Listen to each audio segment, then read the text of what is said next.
अस्सलाम वालेकुम dear students, आज के लेक्चर में हम पढ़ेंगे कि nature of excretory product in relation to their environment क्या होती है। तो आज का हमारा टॉपिक है in nature of excretory product in relation to their environment, यानी कि हर एक ऑर्गेनिज्म का जब माहौल चेंज होता है तो उसकी जो एक्सक्रीटरी प्रोडक्ट्स डिफरेंट जो बनते हैं इनके अंदर उनकी नेचर भी चेंज हो जाती है। और ये अल्लाह ताला की तरफ से एक ज़बरदस्त किस्म की एडेप्टेशन है जो कि डिफरेंट माहौल के अंदर डिफरेंट रहने वाले ऑर्गेनिज्म की डिफरेंट जो एक्सक्रीटरी प्रोडक्ट हैं उनकी नेचर डिफरेंट होती है। यानी कि जो वो एक्सक्रीशन बनाते हैं बॉडी के अंदर, जैसे ही उनका माहौल चेंज होता है उनकी सक्रीशन जो है डिफरेंट हो जाती है। अब देखें, हमारे पास डिफरेंट तरह के हैबिटेट्स होते हैं, या फ्रेश वाटर हैबिटेट है, खुश्की वाला हैबिटेट है, टेरेस्ट्रियल है। इसके अलावा जो है मॉडरेट हमारे पास हैबिटेट भी मिलते हैं। लेकिन वहाँ पे जो ऑर्गेनिज्म रहते हैं वहाँ की जो वो एक्सक्रीशन बनाते हैं अपनी बॉडी के अंदर वो क्या होंगी, टोटली डिफरेंट होगी। और ऐसा सवाल जो है कि होता क्यों है। अब देखें, जितनी भी हमारे अंदर जो वेस्ट प्रोडक्ट है, वेस्ट मटेरियल है, उसकी एक्सक्रीशन होनी है, उसके लिए चाहिए होता है पानी। जी, तो जितना भी वेस्ट मटेरियल बनता है बॉडी के अंदर उसकी एलिमिनेशन के लिए, उसकी रिमूवल के लिए चाहिए होता है पानी। अब देखें, जितना वाटर चाहिए होता है, अब देखें हर ऑर्गेनिज्म के अंदर एक तरह का पानी नहीं है, यानी कि उनके अंदर जो पानी की दस्तयाबी है उसके माहौल में और उसकी बॉडी के अंदर यकसा नहीं है, बल्कि हर ऑर्गेनिज्म के अंदर वाटर उनके माहौल के अंदर वाटर अवेलेबिलिटी और उनकी बॉडी के अंदर वाटर अवेलेबिलिटी डिफरेंट होती है। तो अब एक्सक्रीशन के लिए चाहिए वाटर। तो अब खुश्की पे जो जानदार रह रहे हैं वो क्या करेंगे, उनकी बॉडी में तो पानी बहुत कम होगा, तो क्या वो एक्सक्रीशन जो कि फ्रेश वाटर में हो रही है या समुद्री पानी में हो रही है, क्या वो सेम क्वांटिटी वाटर की लेगी खुश्की वाले जानदार में? ऐसा नहीं है। ये हर ऑर्गेनिज्म के अंदर इस लिहाज से एक्सक्रीटरी प्रोडक्ट अलग अलग बनते हैं। तो अब हम देखते हैं कि वो एक्सक्रीटरी प्रोडक्ट कौन कौन से हैं और उन्हें पानी कितना चाहिए बॉडी से रिमूव करवाने के लिए। अब देखें, हमारे पास जो आज का टॉपिक है nature of excretory product in relation to their habitat और इन्वायरमेंट। अब फर्स्ट ऑफ ऑल हमारे पास जो अमोनिया है ये क्या है, एक एक्सक्रीटरी प्रोडक्ट है। अब देखें, हमने लास्ट से भी पढ़ा था जो यूरिया है, हमारे पास अमोनिया है, ये क्या होती है, टॉक्सिक होती है। अब बॉडी के अंदर अगर कंसनट्रेटेड फॉर्म जो अमोनिया की पड़ी रहती है तो वो क्या है, बॉडी को नुकसान पहुंचाएगी। इसका बाहर एलिमिनेट होना बहुत ज़रूरी है। तो क्या करेंगे, ऐसे ऑर्गेनिज्म जो कि फ्रेश वाटर के अंदर रहते हैं ये अमोनिया को एज अ एक्सक्रीटरी प्रोडक्ट बनाते हैं और ये एक ज़बरदस्त किस्म की इनके अंदर अडेप्टेशन रखी गई है। अब ये क्या बनाएंगे, अमोनिया का अगर 1 ग्राम इनके अंदर बनता है तो क्या होगा, वो 1 ग्राम पर को रिलीज़ करने के लिए इनको चाहिए होगा 500 ml इनको वाटर चाहिए होगा। यानी कि अमोनिया का बॉडी में होना टॉक्सिक है, इसका एलिमिनेशन होना बहुत ज़रूरी है। जैसे ही ये एलिमिनेट होगा, खुद ब खुद एलिमिनेशन इसकी नहीं हो जाएगी, बल्कि क्या होगा, इसके 1 ग्राम को बॉडी से बाहर निकालने के लिए क्या करना पड़ेगा, हमारे पास 500 मिलीलीटर पानी बॉडी को बाहर निकालना पड़ेगा, तब जाके अमोनिया हमारी बॉडी से इन जो फ्रेश वाटर में ऑर्गेनिज्म रहते हैं उनकी बॉडी से एलिमिनेट होने के लिए 500 ml वाटर चाहिए। तो वो ये क्या करेंगे, 1 ग्राम अमोनिया को यानी कि एक तरह का ये किराया देंगे, एक तरह का रेंट पे करेंगे। वो रेंट क्या है, वो हमारे पास 500 ml वाटर की सूरत में है। 500 ml वाटर क्या करेगा, इसी 1 ग्राम अमोनिया के साथ क्या हो जाएगा, रिलीज हो जाएगा और बॉडी जो है वो अमोनिया फ्री हो जाएगी। फिर इस तरह से एक्सक्रीटरी प्रोडक्ट बनेंगे। फिर 1 ग्राम अगर हो जाता है तो 1 ग्राम को कितना चाहिए, पानी 500 ml पानी चाहिए। तो 500 ml वाटर से क्या होगा, इसकी एक्सक्रीशन हो जाएगी और body safe and sound work करेगी। अब देखते हैं जी दूसरा हमारे पास यूरिया जो हमारे पास ऐसे ऑर्गेनिज्म है जिनके हाँ जो वाटर सप्लाई है वो शॉर्ट है और इतनी ज़्यादा नहीं है जितनी कि फ्रेश वाटर में होती है। ये ज़्यादातर हमारे वहाँ अम्फीबियंस में होता है और ज़्यादातर जो बोनी फिशेज़ हैं ये क्या करती हैं, यूरिया को एज अ एक्सक्रीटरी प्रोडक्ट बनाती है। अब देखें, यूरिया लेस टॉक्सिक है एज़ कम्पेयर टू अमोनिया। इसके अगर 1 ग्राम बॉडी में बन जाता है तो 1 ग्राम को एलिमिनेट करने के लिए 50 ml वाटर चाहिए।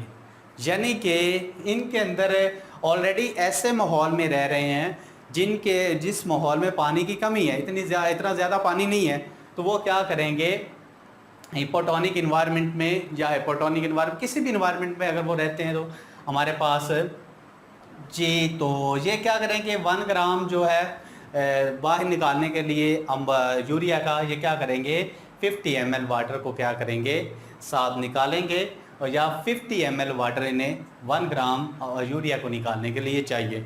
तो ये 50 ml पानी दे के क्या कर देंगे, 1 ग्राम यूरिया को एक्सक्रीट कर देंगे। लेकिन इनकी बॉडी के अंदर एक साइकिल होता है जिसे यूरिया साइकिल के नाम से जाना जाता है। अमोनिया ही इनकी बॉडी के अंदर बनती है, लेकिन अमोनिया क्या है, ज़्यादा टॉक्सिक है और उसकी एलिमिनेशन के लिए हमें वाटर चाहिए 500 मिलीलीटर। लेकिन ये तो ऐसे ऑर्गेनिज्म जो हैं, शार्क, हमारे पास जो एम्फीबियंस वगैरह हैं, ये तो हमारे पास शॉर्ट सप्लाई ऑफ वाटर में रह रहे होते हैं। अब देखें, इनके पास तो पानी इतना है ही नहीं जितना इनके पास था, क्योंकि ये क्या रहा है, इनका माहौल कैसा था, फ्रेश वाटर था। इनका क्या है, इनकी वाटर सप्लाई कम है। अब देखें, ये क्या करेंगे, अमोनिया को यूरिया में कन्वर्ट करेंगे। और वो किस ज़रिए से कन्वर्ट होगी अमोनिया यूरिया में, वो एक हमारे पास साइकिल होता है जो कि यूरिया साइकिल के नाम से जाना जाता है। और वो हम देख लेते हैं कि इस तरह से अमोनिया को फर्स्ट ऑफ ऑल यूरिया में कन्वर्ट किया जाता है। फिर यूरिया क्या है, लेस टॉक्सिक है एज़ कम्पेयर टू अमोनिया। फिर यूरिया के फॉर्म में ये हमारे पास 50 ml वाटर लेके क्या करेंगे, यूरिया को एलिमिनेट कर देंगे। अब हमारे पास ये साइकिल हम देख लेते हैं। हमारे पास ये ऑर्निथिन और अमोनिया और कार्बन डाइऑक्साइड ये मिलते हैं तो सिट्रोलिन बनता है। ये सिट्रोलिन क्या करेगा, एक अमोनिया का मॉलिक्यूल सेकंड अमोनिया को अपने साथ क्या करेगा, ऐड करेगा और ये किस में कन्वर्ट हो जाएगा, हमारे पास आर्जिनिनो सक्सीनेट। ये क्या बनाएगा, आर्जिनिनो सक्सीनेट। और ये आर्जिनिनो सक्सीनेट चेंज हो जाएगा, कन्वर्ट हो जाएगा आर्जिनिन में। यहाँ पे एक एंजाइम रिएक्ट करेगा, इसके साथ एक्ट करेगा, जिसका नाम है आर्जिनेज। और इस आर्जिनिन को ये आर्जिनेज एंजाइम कन्वर्ट कर देगा यूरिया में। तो ये था हमारा फाइनल प्रोडक्ट जो इन ऑर्गेनिज्म को चाहिए था, जो लेस सप्लाई वाटर में रह रहे हैं। अब देखें, ये यूरिया बन गई और यूरिया को चाहिए कितना, 50 ml वाटर। तो ये इनकी बॉडी से यूरिया की सूरत में इनकी एलिमिनेशन बहुत आसान हो जाती है। तो फर्स्ट ऑफ ऑल क्या करेंगे, ये अमोनिया को यूरिया में कन्वर्ट कर, आगे जाके फिर क्या होगा, ऑर्निथिन बनेगा, फिर कार्बन डाइऑक्साइड और अमोनिया से मिलके दोबारा वो इस तरह से ये साइकिल चलता रहेगा। और ये साइकिल शॉर्ट क्वेश्चन के तौर पर पूछ भी लेते हैं कि draw the diagram of urea cycle, या फिर वैसे यूरिया साइकिल के ये एक साइकिल पूछ लेते हैं वो। तो ये short question point of view से अगर लॉन्ग में भी आ जाता है तो आपने अच्छे से तैयार करने। तो ये तो होगी ऐसे ऑर्गेनिज्म जिन्हें मतलब कि जो कि शॉर्ट सप्लाई ऑफ वाटर में रहते हैं, उनके अंदर अमोनिया बनती है, लेकिन अमोनिया को कन्वर्ट कर दिया जाता है यूरिया में। और यूरिया का फ़ायदा क्या है, इसको 500 ml की बजाय 50 ml वाटर चाहिए होता है फॉर देयर एलिमिनेशन। जी, तो अब हम बात करते हैं uric acid as a excretory products. कुछ हैबिटेट्स ऐसे होते हैं जैसा कि एरिड हमारे पास इन्वायरमेंट है और टेरेस्ट्रियल इन्वायरमेंट है। इसमें जो जानदार रह रहे होते हैं, जैसा कि हमारे पास बर्ड्स होते हैं, मैमल्स हैं, ये क्या करते हैं, ये यूरिक एसिड को बनाते हैं। अब यहाँ पे तो पानी की सप्लाई जो टेरेस्ट्रियल इन्वायरमेंट है, जो खुश्की वाला है, इसमें बहुत कम होती है। अब देखें, ये क्या करेंगे, फिर यूरिक एसिड को बनाएंगे और यूरिक एसिड के 1 ग्राम को बॉडी से रिलीज़ करवाने के लिए सिर्फ और सिर्फ क्या होता है, हमारे पास 5 ml वाटर चाहिए होता है। तो ये तो बहुत ही आसान है जी। तो इस तरह के जो हमारे पास uric acid as a excretory product बनेगा, तो तो ये क्या होगा, इसका फ़ायदा ये होता है क्योंकि ये ऑलरेडी ऐसी जगह पे रह रहे हैं जहाँ पे पानी की कमी है, यानी खुश्की पे रह रहे हैं, तो पानी की कमी होगी तो ये क्या बनाएंगे, यूरिक एसिड। और यूरिक एसिड के 1 ग्राम को बॉडी से निकालने के लिए, बॉडी से एक्सक्रीट आउट करने के लिए इन्हें चाहिए ओनली 1 ml वाटर।